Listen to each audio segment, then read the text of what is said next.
Bonjour à tous, je vous invite à vous abonner à cette chaîne, à aimer, à partager, à commenter ces vidéos, c'est très important. C'est une manière de nous soutenir. Merci à vous tous. Avant de recevoir Alexandre Jardin, d'abord j'accueille notre partenaire du jour, Nicolas Vidal. Bonjour Nicolas. Bonjour Clémence, rebonjour. Rebonjour, fondateur de Putsch Media. Comme toujours, allez, on se tourne tous les deux vers notre invité du jour, Alexandre.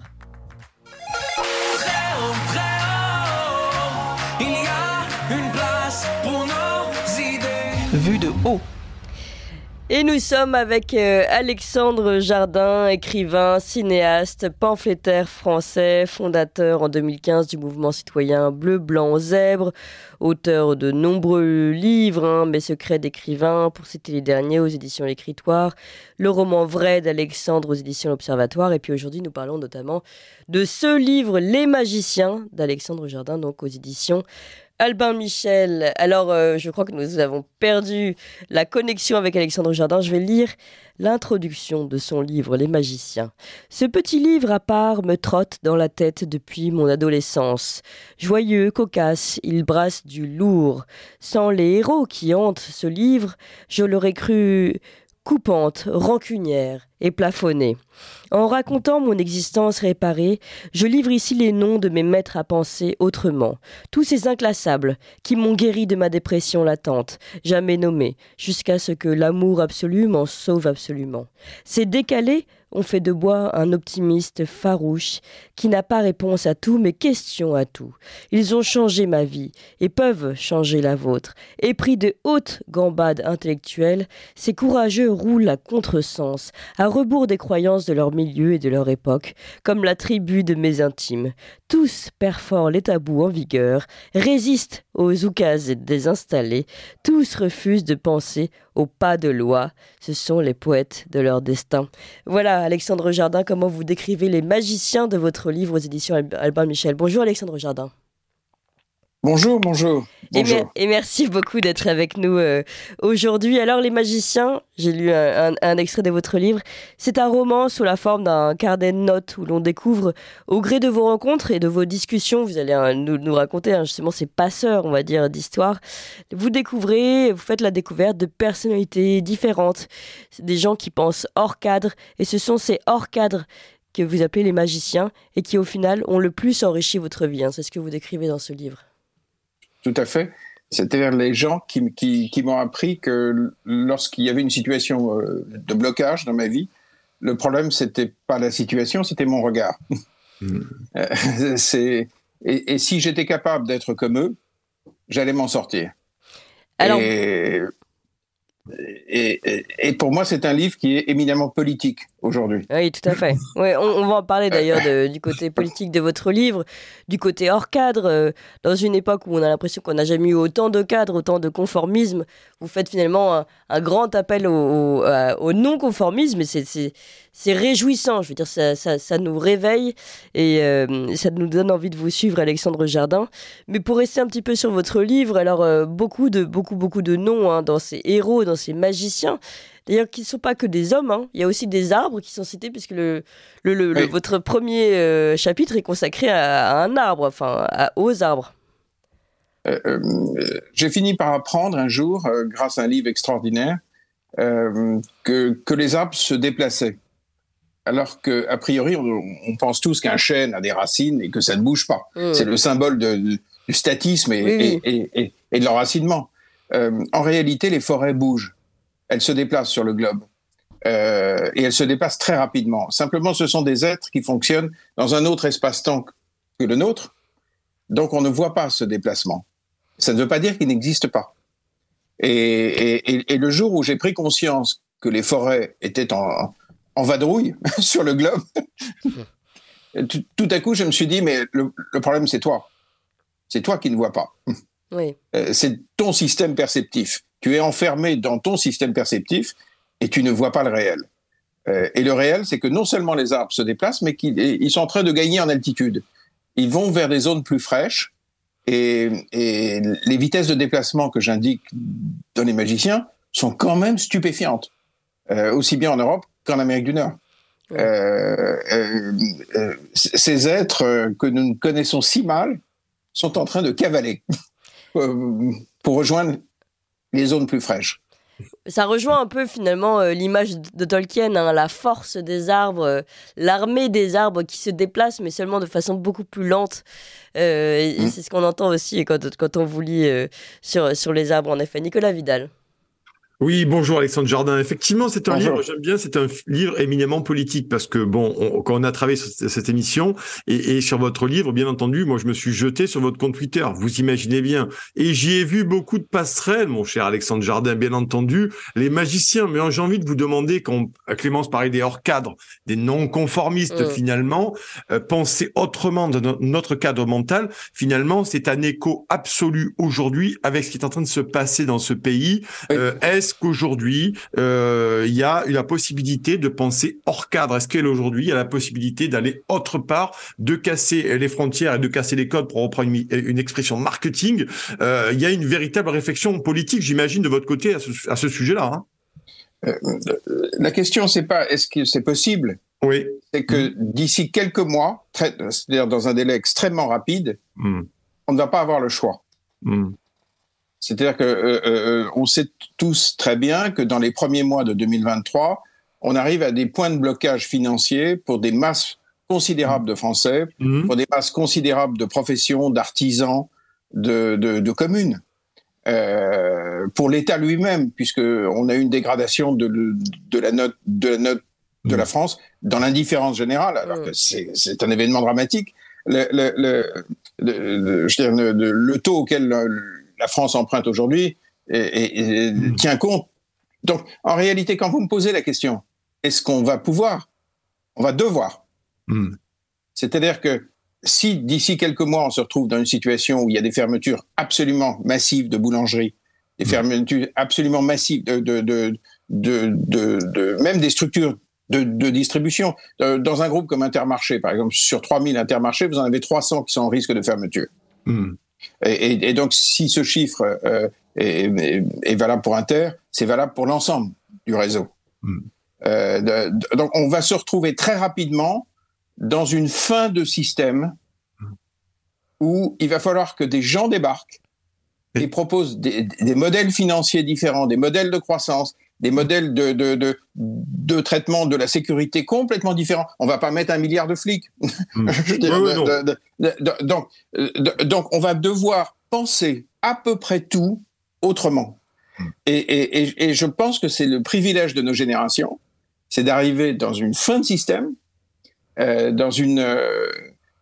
il va falloir qu'on soit extrêmement créatif. C'est pour ça que Alexandre Jardin, je veux revenir à votre livre. Je veux revenir à votre livre qui est intéressant. Finalement, on imagine bien que les magiciens, c'est pas Bruno Le Maire et Olivier Grégoire, d'accord. Mais on imagine aussi que politiquement, vous savez, c'est des porte-paroles ou c'est des gens, des grands hommes. C'est l'idée de l'histoire. Est-ce que l'histoire est faite par les grands hommes ou par les populations ou les peuples?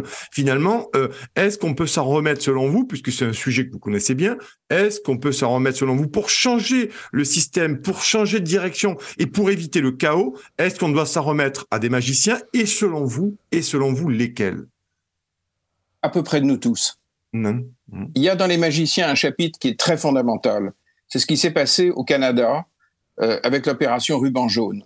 On l'a pas su en Europe. Je raconte ça dans les magiciens, mais au moment où le président américain, au moment où les Twin Towers s'effondrent, il dit « shut down the aeroplanes ».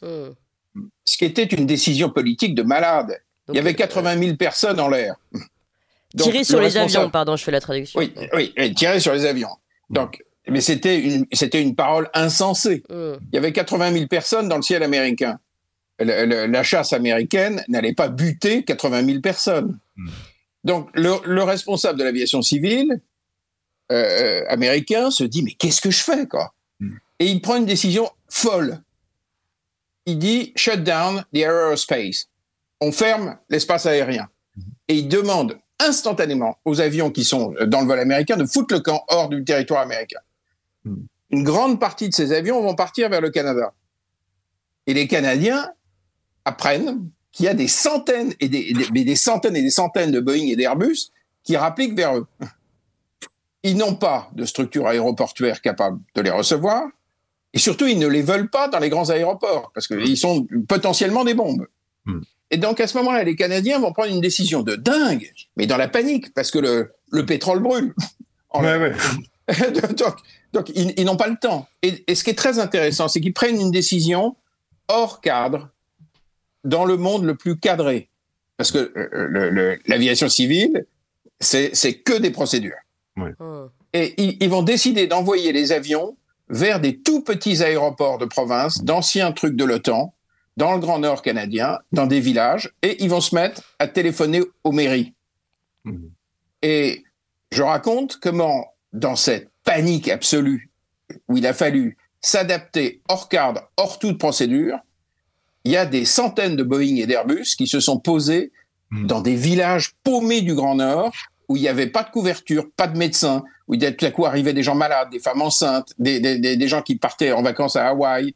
Et ce qui est prodigieux, c'est que ça a marché. Et il y a une ville mythique aujourd'hui au Canada, qui s'appelle Gander, où il y a un nombre incalculable de Boeing qui se sont posés alors qu'ils étaient 500 dans le village. Ils ne savaient pas où les garer. Donc l'être humain, quand il est dos au mur, il est génial. Il a une capacité, nous avons une plasticité mentale qui fait que si vous êtes dans un village tout à coup et qu'on vous annonce qu'au bout de la rue, il y a 300 Boeing qui vont se poser avec 8000 personnes qui vont arriver, vous trouvez. Et donc, ayons confiance dans le génie individuel de nos citoyens.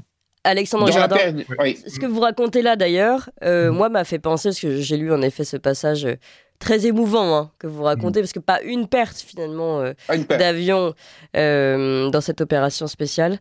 Moi me fait penser également, plus proche de nous, aux médecins pendant la période Covid. La première, c'est la sidération. Les ARS, là vous parlez de normes, d'ultra normés, etc. Les agences régionales de santé sont complètement incapables de gérer quoi que ce soit. Qui gère? Ce sont les médecins de terrain qui sur place ont cette ressource humaine qui dépasse largement ce qui est attendu et qui réussissent à sauver un maximum de personnes malgré, on va dire, la panique à bord. Et si nous avions laissé faire, si nous avions eu une structure non jacobine, non autoritaire, non bureaucratique, les communes françaises auraient trouvé les masques. Bien sûr. À Nice, ils avaient affrété un avion qui débarquait. Il y a un nombre incalculable de régions qui étaient capables de les faire venir. Mais oui. Donc, il y avait dans les stocks d'Amazon des tonnes de masques. Il y avait dans une capacité chez les acheteurs de la grande distribution française en Chine, une capacité d'importation exceptionnelle. Nous n'avons pas pensé autrement. Au moment où il fallait penser autrement. C'est pas nous n'avons pas pensé. Nous sommes maintenus par un cadre de pensée bureaucratique, jacobiniste, vous l'avez dit, qui nous enferme en fait. C'est pas forcément l'homme sur le terrain. Oui, mais culturellement, nous continuons à coopérer. Parce qu'on a un problème culturel.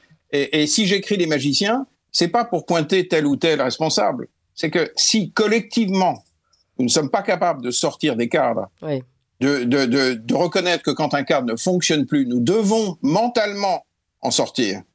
Est-ce que le système de la préfectorale doit être maintenu? Ça ne marche pas. Ça n'assume pas les grandes périodes de risque.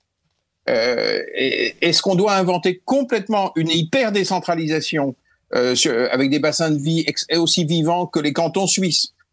La Suisse a traversé extraordinairement cette crise sans enfermer personne, sans attenter aux libertés publiques. Les Suédois ont moins de morts au final que tout le monde. Ils n'ont pas eu de fonctionnement autoritaire, ils ont raisonné autrement. Et le point commun de tous les magiciens de mon livre, ce sont des gens qui n'ont pas peur. Oui. Je vais en citer un d'ailleurs, pardon Nicolas Vidal. J'en cite quelques-uns parce que c'est vrai que en fait, tous ces magiciens que vous citez dépassent, finalement, franchissent le cap de la peur, le cap du cadre, de la norme. Et il y en a un, c'est vraiment le cas, on va dire, c'est même pas au sens figuré.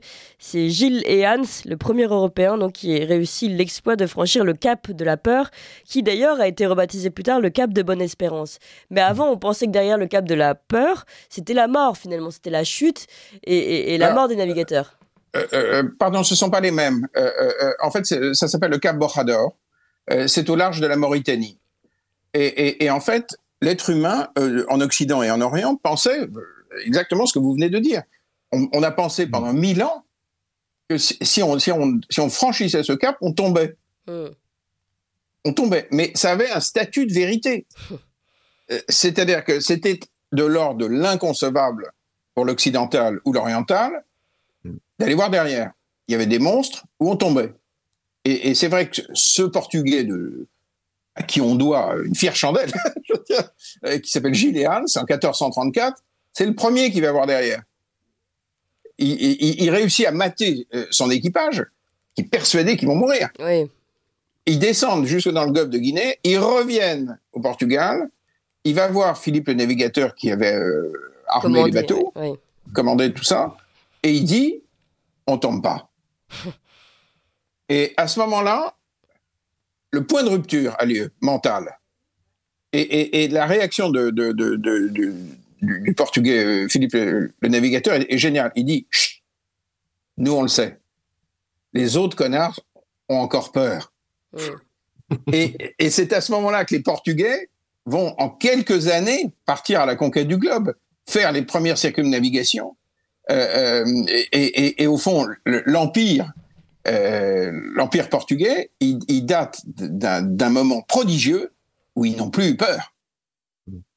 Ça a été le premier peuple qui n'avait plus peur d'aller voir.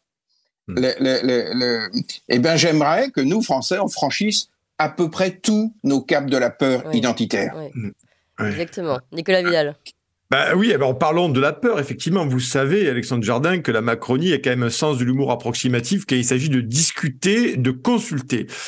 Aujourd'hui, vous d'une phrase que j'aime bien, une expression, les cerveaux opérationnels en France.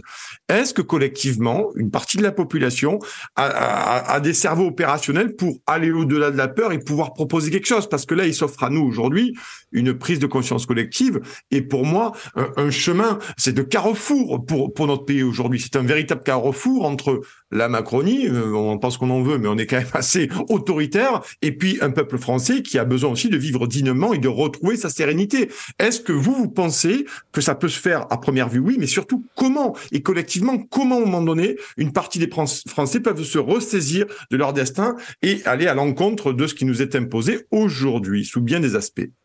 Alors, je vais vous dire mon sentiment de ce qui comment je pense que ça va se passer. Je suis pas Madame Soleil, mais je ne vois pas comment on va pouvoir franchir les mois à venir. Je vais vous prendre un exemple la crise des boulangeries qui ferment, qui est de l'ordre de la catastrophe, même identitaire. Oh oui.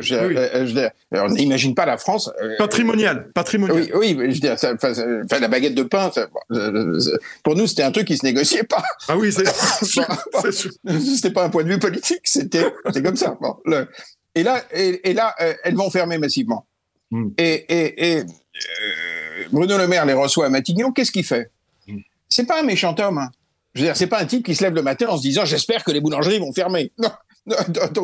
Donc, simplement, il va essayer, dans son système de pensée, d'apporter des solutions. Mais simplement, comme le système de pensée marche pas, qu'est-ce qu'il fait? Il dit « je vais faire un soutien à hauteur de 20% en essayant d'aller jusqu'à 40%. » Ce qui n'a aucun sens.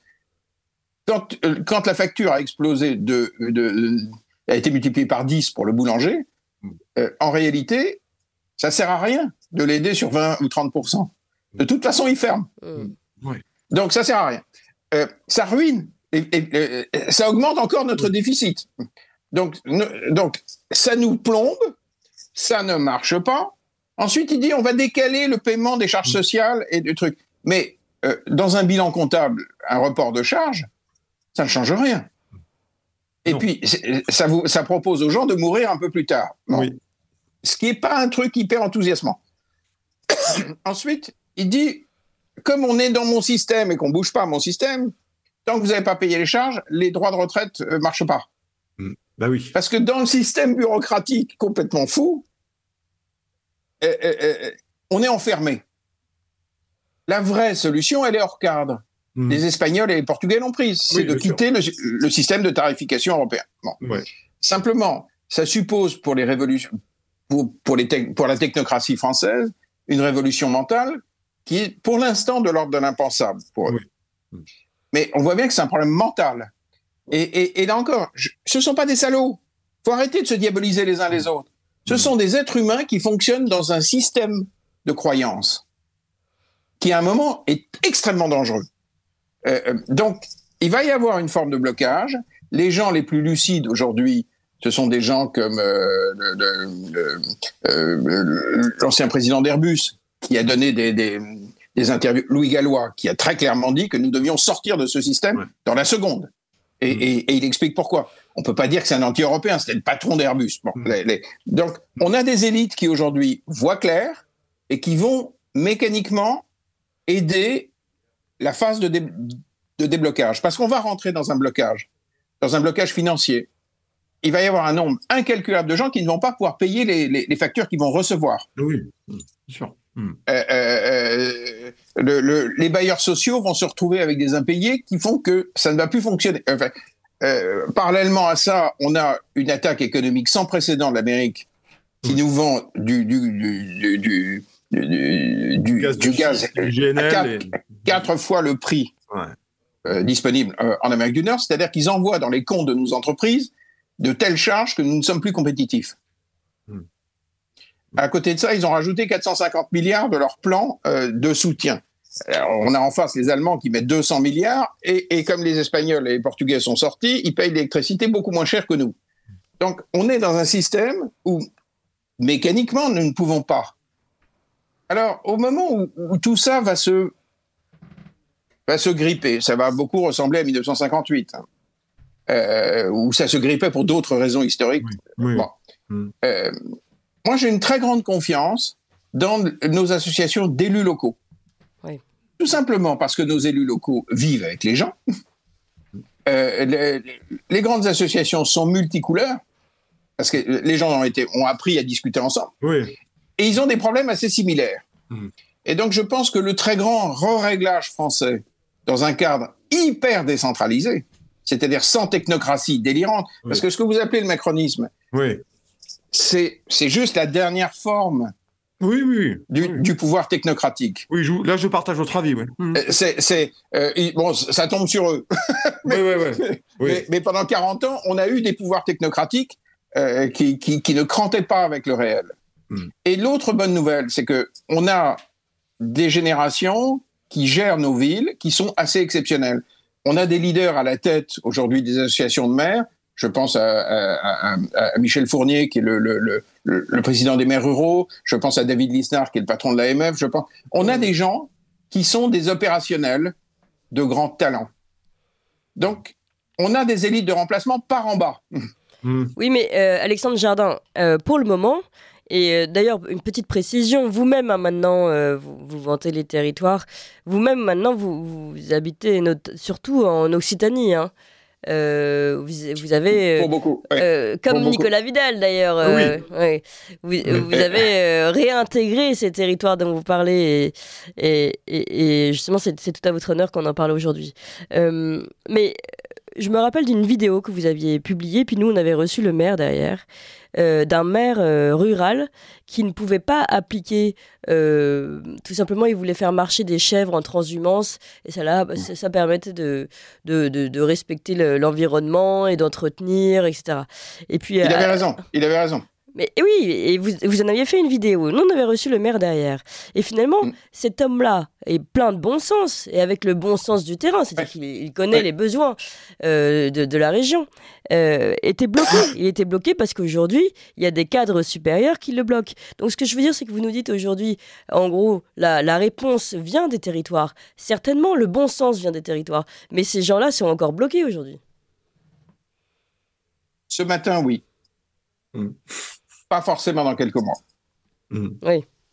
C'est-à-dire qu'à un moment, le principe de vérité vous tombe sur la figure. Le maire dont vous parlez avait été bloqué par l'ONF et par la préfecture. Mais il n'en revenait pas, le gars, parce que ça fait des siècles qu'on met des chèvres dans les territoires méditerranéens pour entretenir le sous-bois. Bon. Alors, pardon, Alexandre Jardin, il est 9h pile, on fait un rapide point sur les informations, on reprend cette discussion absolument passionnante avec vous. Et puis, autour de votre livre, Les Magiciens chez Albin Michel, on retrouve évidemment Nicolas Vidal avec vous dans quelques instants. Ligne droite. Très haut, il y a une place pour nos idées. Vue de haut. Et nous sommes toujours avec Alexandre Jardin, écrivain, cinéaste, pamphlétaire français, auteur notamment de ce dernier livre, Les Magiciens, aux éditions Albin Michel. Les Magiciens, ce sont ces personnes, ces arbres, ces films qui nous invitent à penser hors cadre et finalement à sortir du conformisme ambiant. Un livre particulièrement d'actualité, on en parlait. Nous sommes également toujours avec Nicolas Vidal, fondateur de Putsch Média, et Alexandre Jardin. Pardon, je vous ai coupé tout à l'heure, mais c'était l'heure du Flash Info. Nous parlions en effet de la renaissance des territoires, du bon sens des territoires et peut-être de leur opposition face à une forme de bureaucratie, d'un conformisme, justement, pour reprendre les termes et revenir sur votre livre, un conformisme ambiant et qui bloquait un certain maire d'une ville rurale qui n'avait pas le droit de faire appel au bon sens, tout simplement. Pour rebondir sur le Flash Info, on vient d'apprendre, là, dans votre Flash Info, que Bruno Le Maire, maintenant, reçoit les restaurateurs. Et oui. Donc, on reste dans le même cadre mental d'aller voir papa qui est censé avoir une solution, comme si la solution était dans la bureaucratie. Je voudrais juste que, pour les gens qui nous écoutent, qu'ils aient à peu près en tête la situation financière. La prochaine loi de finances qui est passée au 49.3 prévoit 505 milliards de dépenses pour 350 de rentrées. 350. 505. C'est-à-dire que les rentrées n'ont plus aucune connexion avec les sorties. C'est plus un déficit. C'est du délire. C'est-à-dire que nous n'avons plus affaire à des élites capables de piloter un pays. Vous entendez bien les chiffres 350, 505. C'est délirant. Donc, l'homme qui les reçoit continue dans son schéma mental. Et là encore, ça m'est arrivé de le croiser dans la vie. C'est pas un méchant homme. C'est même un écrivain plutôt convenable. Qui a une jolie plume. Mais c'est pas un type pervers qui se lève le matin en se disant « Tiens, il faut que je les fasse échouer ». Non, c'est pas vrai. Il est bloqué dans un système mental qui est le monde connu par ces gens. Et il n'envisage pas un tout autre système. Il n'envisage absolument pas de sortir du prix européen de l'électricité. Parce que ça, c'est un saut mental. Ça nous fait avancer dans une autre réalité qui génère des capes de la peur chez les autres. Mais simplement, il faut bien comprendre que on ne pourra pas changer nos systèmes, parce qu'en fait, c'est une crise systémique. Si on reste enfermé sur tous les sujets dans les solutions connues. Par exemple, je vais prendre un exemple hyper simple sur l'insécurité. Bon. Tout le monde sait très bien qu'elle est en train de monter, le truc. Et puis, vous avez des gens qui disent ce qu'il faut, c'est que voilà, le truc élémentaire, c'est qu'il faut évidemment une application d'une décision de justice, qu'on revienne simplement dans un monde normal. Oui. Mais c'est très insuffisant. Je vais vous montrer qu'il y a des magiciens en France qui sont en train de régler autrement les problèmes de violence. Il y a un mouvement qui s'appelle Demos, qui est très peu connu, qui est adossé à la Philharmonie à Paris et qui crée des orchestres symphoniques dans les banlieues. Symphoniques. Et ils associent les parents en les mettant dans les chœurs. Quand dans un quartier s'installe un orchestre symphonique, 2 ans plus tard, l'atmosphère n'est plus la même. Quand dans un quartier s'instaure, je pense à une banlieue nord de Paris, ce qu'on appelle des écoles de maths, qui sont comme des conservatoires de musique, où l'on apprend les maths, où j'ai vu des pelletées de gamines musulmanes qui comprenaient qu'elles pouvaient se sortir de leur déterminisme social par quelque chose par un critère très important, la réussite en maths. Dans ces écoles de maths, dans ces banlieues, j'ai vu des gamines qui avaient une moyenne en maths entre 18 et 20. Vous voyez bien que si vous avez des banlieues avec des écoles de maths, si vous avez non pas 50 orchestres symphoniques en France dans les banlieues, mais 4000, vous n'avez plus le même pays. Mais c'est ça, raisonner autrement. C'est pas rester bloqué dans les recettes déjà connues. Et le autrement, ça suppose d'aller regarder les magiciens sur le terrain. Parce que si on va pas voir ce que fait Demos, ben on sait pas. Si on va pas voir la créativité de telle mère au fond de la Creuse, ben on sait pas. Or, c'est là que se trouve l'immense réservoir de magiciens. Mais les magiciens d'aujourd'hui ont-ils le pouvoir aussi, c'est la question. Ils vont l'avoir assez vite. Ils vont l'avoir assez vite parce qu'on va se retrouver quand même avec des contraintes financières qui ne sont pas gérables. Donc, il va falloir que... C'est pas gérable. 350, 500 milliards, c'est pas gérable.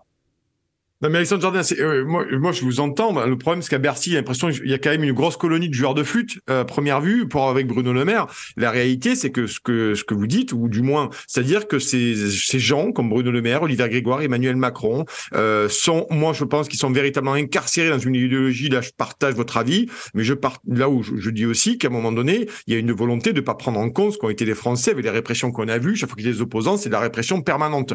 Pour servir aussi, je le dis, je m'engage, de servir des intérêts privés. Mais finalement, vous pensez pas que Bruno Le Maire, il a quand même, vous pensez que c'est l'incompétence, vous, concrètement, de la bêtise, où il y a quand même, parce que les boulangers, on voit bien que les solutions apportées, ça va pas avancer. Enfin, ces gens-là sont prêts pour vous. Voilà, sa question, c'est est-ce que ces gens-là sont prêts par idéologie ou par schéma mental à envoyer les Français, la France dans la ruine complètement, et envoyer les Français dans le gouffre?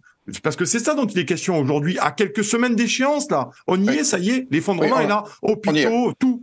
On y est. On y est, et je crois que rien n'est pire qu'un système mental dans lequel vous êtes enfermé. C'est valable pour eux, comme pour moi, comme pour tout le monde. Hein. Comme pour les Européens qui restaient bloqués devant le cap de la peur pendant 1000 ans. Ouais. Je décris simplement un mécanisme mental qui va bien au-delà du cas de Bruno Le Maire ou je sais pas qui. Oui, bien sûr, non, mais c'est sûr. Moi, j'ai été étudiant à un moment à Sciences Po. Les schémas mentaux qu'on nous transmettait créaient un univers mental dans lequel on baignait la totalité de nos élites administrativo-politiques. Oui, ça c'est vrai. Bon. Oui, bien sûr. Donc, il faut arrêter de penser que c'est des salauds. C'est pas vrai. C'est pas vrai. Ce sont des gens qui essayent de faire leur maximum du mieux qu'ils peuvent dans un système pervers. Et dans un système qui est fondamentalement pervers et bureaucratique. Et à partir du moment où vous maintenez une structure qui se fout de l'intelligence du territoire, qui pense que c'est à eux d'apporter les solutions, quand vous pensez que la structure pyramidale française a essayé d'importer des masques, vous savez qui avait réellement les structures d'importation? C'était la grande distribution française. C'était pas l'État. Parce qu'eux avaient des acheteurs au cœur de la Chine et allaient dire non à Intermarché ou à Leclerc en Chine. Personne leur dit non. Ils représentent des masses beaucoup trop... on leur dit pas non. Bon. Donc les structures, il fallait avoir la souplesse aussi de laisser faire les territoires. Mais vous voyez bien que c'est un schéma mental. C'est-à-dire qu'il n'y a pas eu juste une bande de pervers à la tête des... je vais vous prendre un exemple. Comment on raisonne en magicien au moment où il y avait plus de gel. J'ai un ami, je ne vais pas citer son nom, mais qui possède un grand groupe de parfums. Il m'appelle un soir et il me dit on a produit 7000 tonnes de gel. Je dis bravo, c'était civique. Quoi. Bon. Et il me dit mais l'ARS me le refuse parce que c'est pas la bonne formule. Et on s'est engueulé. Je lui ai dit mais vous foutez de ma gueule. Je suis un leader mondial. Je sais faire un désinfectant. J'ai des centaines de chimistes. Et alors l'autre dit oui mais c'est pas la formule. Le patron de l'ARS qui dit ça, il sait très bien que s'il donne sa signature, il engage juridiquement sa responsabilité. Il a peur pour des raisons de technique, de mécanique. Donc il dit non. J'ai rappelé le gars, il se trouvait que je le connais. Je lui ai dit, t'es vraiment un gros con, on va te déborder. Et j'ai demandé à ce groupe-là de distribuer par les camionnettes. Et d'aller dans les hôpitaux, de sonner. Et là, je leur ai dit, les gens qui vont ouvrir auront des blouses, ce seront des médecins. Et un médecin, c'est un chimiste. Donc si vous leur donnez la formule, et évidemment, on a tout écoulé par le terrain. Donc, on a raisonné autrement. Alors, j'entends bien le désespoir derrière ce que vous venez de dire. Comment ils peuvent être assez cons pour nous envoyer jusque dans le mur? Ben oui. Vous savez, les élites militaires françaises, en 40, elles nous ont envoyés dans le mur. Oui, Parce oui. qu'elles ont eu des croyances. C'était pas une bande de salauds. Ouais. C'était des gens qui étaient bloqués. Ouais. Sur un vieux Oui, schéma. là, vous parlez de Marbloch, Alexandre Jardin. Hein. Ben oui. Ouais, Alors, Bloch donne... Enfin, on va pas rentrer dans ce débat, mais nous sommes à un moment... Mais vous voyez bien aussi que les forces politiques alternatives à droite ou à gauche, elles font preuve pour l'instant d'une très faible créativité. Oui, Je veux dire, or, quand je publie Les Magiciens, je dis juste à tout le monde, arrêtons les conneries. C'était arrêtons de raisonner dans le connu. Arrêtons de raisonner dans le connu, en politique énergétique, en politique de sécurité, en politique migratoire, en politique d'éducation. Si on veut devenir une superpuissance éducative, ce qui est à notre portée, c'est bien évidemment pas dans le cadre d'un immense système bureaucratique avec 1 million de salariés. C'est pas possible. Ce n'est pas possible. Il n'y a pas eu que des salauds à la tête du ministère de l'Éducation. Et c'est évident mais simplement, vous avez des effets de système qui font que c'est pas possible. Donc, on va décentraliser ce pays de gré ou de force. On va vivre une période de blocage. J'espère que la puissance des territoires, parce qu'au moment où ça va être le bordel, qui va conserver un lien avec la population? Ben, les élus locaux. Alexandre Jardin, vous pensez que ça va être... Vous dites au moment où ça va être le bordel. C'est bien, parce qu'on a bien compris le but de votre livre et on le lit et on vous entend. Et puis on le voit à travers également vos tweets. Vous sentez que finalement une implosion sociale va arriver. Et là, vous donnez finalement une porte de sortie avec cette façon de penser différemment. Sortons des grands cadres et redonnons de l'air et tentons surtout qu'il y a des génies en France, des façons de voir les choses différemment et de sortir de la situation. Mais aujourd'hui, comment va se faire ce réveil? C'est-à-dire, à votre avis, il va y avoir une forme de révolte qui va entraîner un déclic chez chacun. Évidemment, il y a le passage par la lecture de votre livre qui peut vraiment en inspirer plus d'un. Il y a aussi le risque, à travers votre livre, par exemple, d'attendre des hommes providentiels, des héros qui ne seront pas nous. Comment, pour vous, va se passer ce réveil? Alors, si j'écris Les Magiciens, c'est pour prendre des exemples, mais pour faire appel au magicien qui est en chacun. C'est-à-dire que si chacun, là où on est, vous avez une radio, vous avez un mouvement, si chacun reste dans les cadres, on est cuit. Donc, il faut qu'on apprenne à se méfier de nos réflexes mentaux. Si, par exemple, vous voyez un événement de délinquance terrible, tout à coup, vous dites plus de flics, plus de répression. Bien sûr qu'il faut revenir à un système normal, alors qu'on n'est plus dans un système normal. Bon, vous ne pouvez pas avoir des décisions de justice inappliquées, c'est complètement, c'est complètement zarbi. Mais si vous restez uniquement dans ce cadre mental, vous n'y arriverez pas. Où que vous soyez, quelle que soit votre profession, quelle que soit votre entreprise, votre commune, nous ne pouvons plus raisonner comme avant. Et il y a dans mon livre, je cite un film qui est pour moi un film magicien, que vous avez peut-être vu, qui est Apollo 13. Oui. Où il y a cette scène absolument géniale, où il se retrouve avec le problème de faire rentrer des rondes dans des carrés. Oui, tout à fait. Pour arriver à rabouter des filtres à air pour pouvoir survivre. Et ils vont mettre en place une procédure, les mecs de la NASA, c'est-à-dire des types qui étaient des grosses tronches, et des filles qui avaient des tronches comme ça, ils vont s'y mettre avec des bouts de scotch et ils vont inventer une procédure. Et ils vont faire rentrer les ronds dans les carrés. C'est ce qu'on va devoir faire individuellement. Si vous attendez tout d'une politique énergétique venant d'en haut, vous êtes fou. Posez-vous la question du panneau solaire de votre parking si vous avez un supermarché. Donc, il va falloir reprendre le contrôle de notre esprit et arrêter de penser que le déjà connu va nous sauver. Le déjà connu nous a envoyés dans le mur. Je vais vous citer un magicien de mon livre, par exemple, qui est très intéressant et que je vous recommande particulièrement, qui est un des hommes qui m'a le plus appris. C'est un Américain qui est mort en 80, était un thérapeute qui s'appelait Milton Erickson. Milton Erickson est le père de la communication indirecte. On est tous élevés dans l'idée que quand on veut dire quelque chose à quelqu'un, on lui parle. Et on lui dit ce qu'on veut lui dire. On n'est pas éduqué dans l'idée que pour mieux communiquer avec lui, il faut créer une situation. Et non pas parler.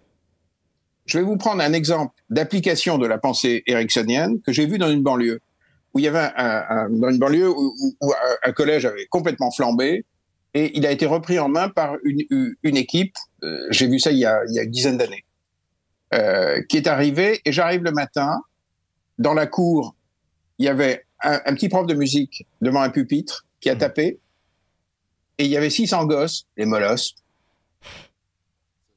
Les 600 chantaient un home. Ensuite du grégorien. À la fin, il a pris sa baguette, il a fait tac tac et ils sont rentrés en classe. Il n'a pas fait acte d'autorité. Il n'a engueulé personne.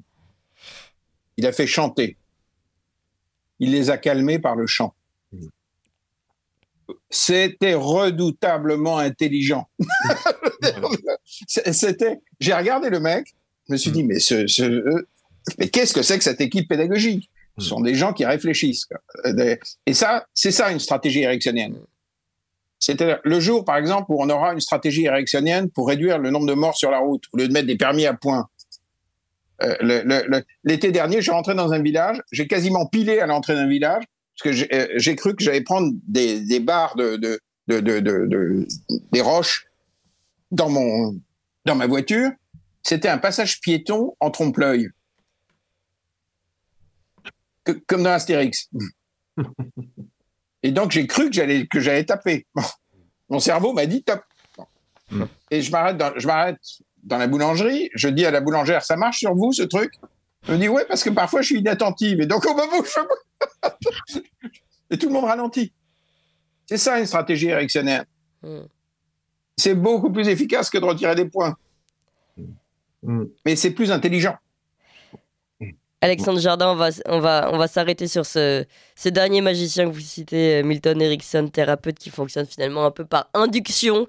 Merci mille fois d'avoir présenté tous vos magiciens et d'en être un également, non seulement par le rire, hein, parce que vous êtes quelqu'un de très souriant, mais également par le message que vous passez, hein, sortons des conformismes, sortons des cadres. Et ça, c'est clair qu'aujourd'hui, avec la crise qui va arriver, on en a plus que jamais besoin. Merci encore Alexandre Jardin, merci à vous Nicolas Vidal. Vous appréciez cette émission? Alors aidez Radio Courtoisie à en produire d'autres en indépendance totale. Rendez-vous sur soutenir.radiocourtoisie.fr. Merci d'avance.